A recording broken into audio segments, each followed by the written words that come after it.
ያስባለሁ። እሱን ንገረኝ። ስም ዝርዝር አይጠቀስም የለም አልኩህ። አለመጠቀሱ ምንም ጉለት የለውም አልኩህ። አይ ጉለት አለው ካልክ እያንዳንዱን ስማቸውን እኔ እጠይቅሃለሁ። ሲቀበር ማን የቀበረው እያልኩ እያንዳንዱን የቆፈሩት እና ማናቸው ስማቸውን እያልኩ ዝም ብዬ እጠይቅሃለሁ። እሺ ኢየሱስ የት ነው የተወለደው? እሱን ቢያንስ ይጥቀስልኝ። ቢያንስ ቁርአን የት ነው የተወለደው ማለት? አዎ የት ነው የተወለደው? እሱን ይጥቀስ ቢያንስ። የት ምን ሀገሩን ነው ምንድን ነው? የት ነው ማለት? በዚህ ምድር የት ነው የተወለደው? የት? እስራኤል ነው። እስራኤል የት? ምን ከተማ? ፓለስቲን። ኦኬ ቁርአን ይገልጸዋል ያንን ፓለስቲን ብሎ። ሀገር ከተማ ምናምን አይጠቅስም። ምን ያደርግለታል ሀገር ከተማ?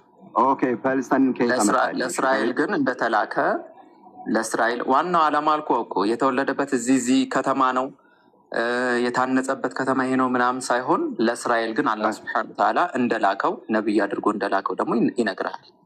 ኦኬ ፓለስቲን የት ነው? አዲስ ቅርብ ጊዜ የመጣ እንትን ነው ወይስ ምንድን ነው? ማነህ ወገኔ? የከተማና እየጠየኩ ነው። አዳምጥ።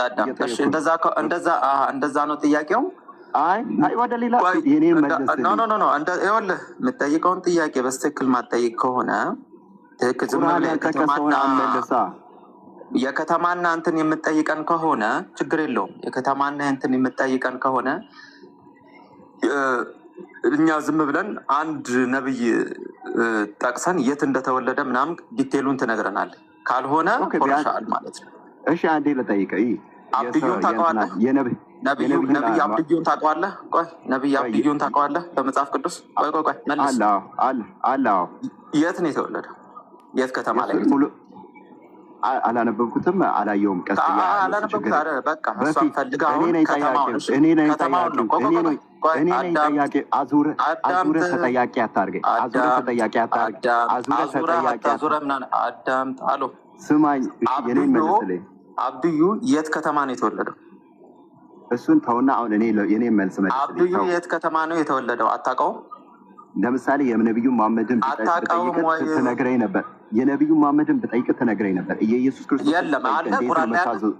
የነቢዩ መሐመድ ቁርአን ላይ አለ። የት ከተማ እንደተወለዱ አለ ቁርአን ላይ የለም። ቢያንስ ሐዲስ ላይ ትነግረኛለህ። አምጣ እስኪ ሐዲስ ላይ ትነግረኛለህ። ቢያንስ የለም በለኝ አለ በለኝ። እኔ አንተ አላልኩም ወይ ቢያንስ ትነግረኛለህ ነው ያልኩህ። ስለዚህ የለም። ኦኬ ሌላ ጥያቄ ከተማ ምናምን የምትለውን ከሆነ እንዳሁኑ እጠይቅሃለሁ። ሌላ ጥያቄ ቀጥል። ኦኬ ፓለስታይን ያልከኝን እሱን አብራራልኝ። በቃ ጨርሰናል። ከተማ ነው። ሌላ ጥያቄ ጠይቅ። ፓለስታይን በቃ ወይም አብዱ ከተማውን ንገር። ጥያቄ ስታመጡ ብቻ ነው የምናስተናግዳችሁ። ቀጥል። ኦኬ እሺ አሁን ኢየሱስ ክርስቶስ አልሞተም ብለህ ነው የምታምነው አንተ? ኦኬ አብራራልኝ እሷን ፓርቲ። በቁርአኑ መሰረት አልሞተም ማለት ምኑን ነው? በቁርአኑ መሰረት እሱ አሁን አድርጎ ለአላህ ወስዶት ምናምን በሰማይ ነው። ቆይ አንዴ እስኪ ኮመንት ክፈቱላቸው። ረመዳን ሰው ይወጣል። ኮመንት ክፈቱላቸው። ሞዴሬተሮች ኮመንት ክፈቱላቸው። ማይሰማቸው ከሆነ ሰው እንትን ይላል።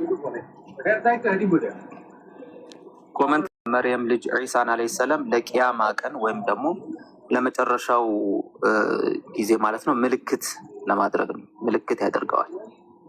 ኦኬ ለቂያማ ቀን የሚመጣው ሊፈርድ ነው ወይስ ምን ሊያደርግ ይመጣል? በሚመጣበት ጊዜ ምንድን ነው? ድምፅ አለ ነው። እስቲ ሚዩት እያደረክ እየጠየቅ ሚዩት አድርግ። እሺ አላህ ሱብሓነሁ ወተዓላ ለቂያማ ቀን ይመጣል ብሎ ማለት የመጨረሻው ቀን ማለት ነው። የመጨረሻው ቀን ብሎ ማለት ምንድን ነው?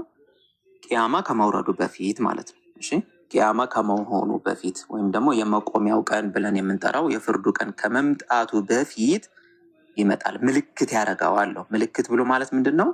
ዒሳ አለይሂ ሰላም ወደ ምድር ብሎ ማለት ምንድን ነው?